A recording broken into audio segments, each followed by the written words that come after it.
Hello everyone, welcome back to our channel. I am Pratyusha. You are watching Graceful Glorical. కర్ణాటకలో ఉండే మరో tourist place తోటి మరో famous temple తోటి మీ ముందుకు వచ్చేసాను అండ్ మీ అందరితో షేర్ చేయడానికి ఐఎమ్ రెడీ అండి. So without any late let's get started. So ఈరోజు మీకు నేను ఫేమస్ టెంపుల్ అండి, famous tourist temple in Karnataka అనమాట. చాలా చాలా ఫేమస్ టెంపుల్, అదే బిగ్ బుల్ టెంపుల్ అండి. అంటే పెద్ద బసవన్న గుడి, అంటే దొడ్డ బసవన్న గుడి. అంటే దొడ్డ అంటే పెద్ద అనమాట కన్నడలో, అండ్ బసవన్న అంటే నంది. సో నందిని కన్నడలో బసవన్న అంటారు. సో అందుకే ఇది దొడ్డ బసవన్న గుడి అని టెంపుల్ నేమ్ అనమాట. సో మనకి ఫస్ట్ కింద అయితే దొడ్డ గణపతి ఉంటారు టెంపుల్, తర్వాత పైన మనకి దొడ్డ బసవన్న గుడి ఉంటుందన్నమాట. సో ఫస్ట్ మనం కింద అయితే వినాయకుడిని దర్శనం చేసుకొని తర్వాత పైకి వెళ్దాము. అండ్ ఈ వినాయకుడు అయితే చాలా చాలా పెద్దగా ఉంటాడండి. లోపల మనకి కెమెరా నాట్ అలౌడ్, సో అందుకే షూట్ చేయలేకపోయాను. అండ్ చిన్న టెంపుల్ బట్ చాలా చాలా పెద్ద వినాయకుడు అనమాట ఇక్కడైతే.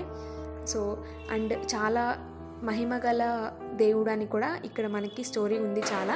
ఆ స్టోరీ కూడా నేను మీతోటి షేర్ చేసుకుంటాను. అండ్ ఇక్కడైతే వినాయకుడి దర్శనం అయిపోయింది. అండ్ ఇటు సైడ్కి వస్తే ఇక్కడ మనకి ఆంజనేయ స్వామి అవన్నీ ఉంటారండి. సో ఫస్ట్ మనము బసవన్నని దర్శనం చేసుకొని తర్వాత కిందకు వచ్చి శివయ్యని, ఆంజనేయ స్వామిని వాళ్ళందరినీ దర్శనం చేసుకుందాము. ఇప్పుడైతే మనం ఫస్ట్ పైకి బసవన్నని దర్శనం చేసుకోవడానికి వెళ్ళిపోదాం. అండ్ చెప్పాను కదండి స్టోరీ షేర్ చేస్తానని చెప్పి. అండ్ ఇక్కడ స్టోరీ ఏంటంటే, పూర్వకాలంలో ఇక్కడ ఈ ప్లేస్ ఇప్పుడు ఉండే గుడి టెంపుల్ ఉంది కదా, ఆ టెంపుల్ ప్లేస్లో వేరుశనక్కాయలు చాలా పండించేవాళ్ళంటండి. అంటే ఇప్పటికి కూడా ఆ చుట్టుపక్కలందరూ వేరుశనక్కాయలు పంటే వేసుకుంటారు. సో ఆ వేరుశనక్కాయల్ని రోజు ఒక ఎద్దు వచ్చి ఎప్పుడు తినేస్తూనే ఉండేదంట. సో ఇంకా అది వాళ్ళు కంట్రోల్ చేయలేకపోయారు. సో వాళ్ళు కంట్రోల్ చేయలేక, అంటే మనకి నంది అంటే శివయ్య వాహనం కదండి. సో ఆ నందికి మొక్కున్నారంట, మీరు ఇలా పంట నాశనం చేయకపోతే మేము ఫస్ట్ వచ్చే పంటని నీకు సమర్పించి తర్వాత మేము అమ్ముకుంటాము అని చెప్పి వాళ్ళు ఆ పంటని మీకు సమర్పిస్తామని మొక్కుకున్నారంట. సో ఆ తర్వాత పక్క రోజే అక్కడ ఒక చిన్న నంది విగ్రహం వెలిసిందంటండి ఆ పొలంలో. సో అలా వెలసిన విగ్రహం దగ్గరే టెంపుల్ కట్టాలి అని చెప్పి కెంపేగౌడ అనే ఒక రాజు 1537 అనే ఇయర్లో అక్కడ ఆ విగ్రహాన్ని ఇంకా టెంపుల్ లాగా కన్స్ట్రక్ట్ చేశారంటండి. అండ్ టెంపుల్ కన్స్ట్రక్ట్ చేసిన తర్వాత కూడా రోజు రోజుకి ఆ విగ్రహం, నంది విగ్రహం అనేది పెరిగిపోతూ ఉందంట. సో అందుకని వాళ్ళు ఏం చేశారంటే ఒక త్రిశూలం లాగా ఒక త్రిశూలాన్ని ఆ నంది విగ్రహం పైన తలపైన గుచ్చారంటండి. అప్పటి నుంచి ఇంకా నంది విగ్రహం అనేది పెరగకుండా అలానే ఉండిపోయింది. సో టెంపుల్ అయితే మొత్తం ఇలా ఉంటుందండి, మీకు ఇప్పుడు కనిపించింది కదా అలా ఉంటుంది టెంపుల్ అయితే. చాలా చాలా పెద్ద టెంపుల్ అన్నమాట. అండ్ లోపల మనకి నంది వచ్చి 15 అడుగుల ఎత్తు అండ్ 20 అడుగుల వెడల్పు ఉంటాడండి. అంత పెద్దగా ఉంటారు. నందికి అలంకారం చేయాలన్నా కూడా ఏమన్నా ఒకటి వేసుకొని తర్వాత అలంకారం చేస్తారండి. సో అప్పటి నుంచి ఇక్కడ కర్ణాటకలో ఉండే వాళ్ళందరూ ఆ వేరుశనక్కాయల పంట ఇప్పటికి కూడా వేస్తున్నారు కదా. సో చాలా బాగా వస్తుందండి వాళ్ళకి వేరుశనక్కాయల పంట ఇక్కడ ఉండే వాళ్ళకి. సో ఆ పంటను తెచ్చి ఫస్ట్ ఈ బసవన్నకి సమర్పించి ఇక్కడే వాళ్ళు అమ్ముతారండి. అంటే ఇక్కడే బయట జాతరలాగా, అంటే అదొక సంతలాగా, వేరుశనక్కాయల సంత అని చెప్పి అప్పటి నుంచి అలానే కంటిన్యూ అవుతూనే ఉంది. ఇక్కడ వేరుశనక్కాయల సంత అని ఫేమస్ లాగా అయిపోయింది అనమాట.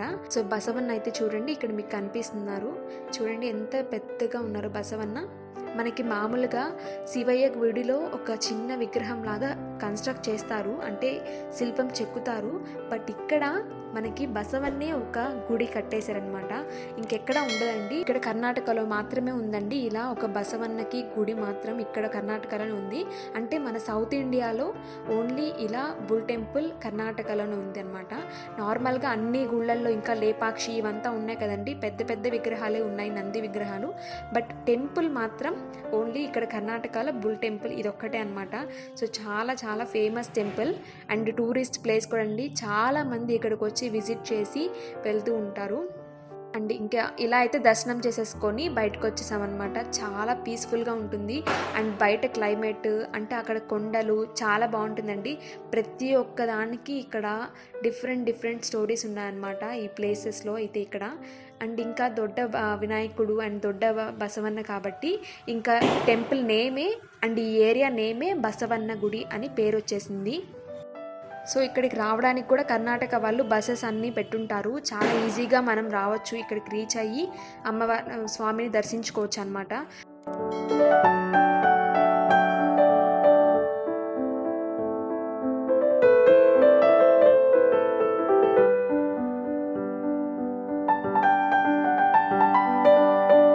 మనకి ఇంకొక వే అటుపక్క ఉందండి, అండ్ ఇటుపక్క నుంచి కూడా వెళ్ళొచ్చు మనము. ఈ స్టెప్స్ నుంచే మళ్ళీ రిటర్న్ అయిపోయి అక్కడ ఇందాక మనం చూపించాం కదండి, ఇప్పుడు అక్కడ బసవన్న గుడి వెళ్ళాము. ఇప్పుడు ఇటు వస్తే ఇక్కడ మనకి ఆంజనేయ స్వామి అండ్ శివయ్య, రంగనాయకుల స్వామి, ఇంకా సత్యనారాయణ స్వామి, ఇంకా చాలా ఉన్నారండి. ఇలా మనం మొత్తం దర్శనం చేసేసుకొని రావచ్చు అనమాట. అండ్ ఇందాక చెప్పాను కదండి, మనకి అటు స్టెప్స్ నుంచైనా రావచ్చు, ఇటు నుంచైనా రావచ్చు, ఆర్ మనకి ఇటు పక్క నుంచి కూడా పైనుంచి ఇటు రావచ్చు అనమాట. అంటే వెహికల్స్ నుంచి వచ్చే వాళ్ళు ఇటు వస్తారు, మామూలుగా నడిచి వెళ్ళాలనుకునే వాళ్ళు ఆ స్టెప్స్ మీద నుంచి వెళ్తారు. సో వెహికల్ ఉంది అండ్ అలా స్టెప్స్ కూడా ఉన్నాయన్నమాట. అండ్ ఇక్కడైతే మొత్తం దర్శనం చేసుకొని మనం నార్మల్గా ఇంకా బయటకు వచ్చేయచ్చు. అండ్ ఈ బసవన్న గుడికి ఇంకా ఇప్పటికి కూడా ప్రతి కార్తీక మాసం అంటే నవంబర్, డిసెంబర్లో వేరుశనగకాయల పంట వచ్చిన తర్వాత బసవన్నకి సమర్పించిన తర్వాతే వాళ్ళు ఆ పంటని బయట అమ్ముతారండి.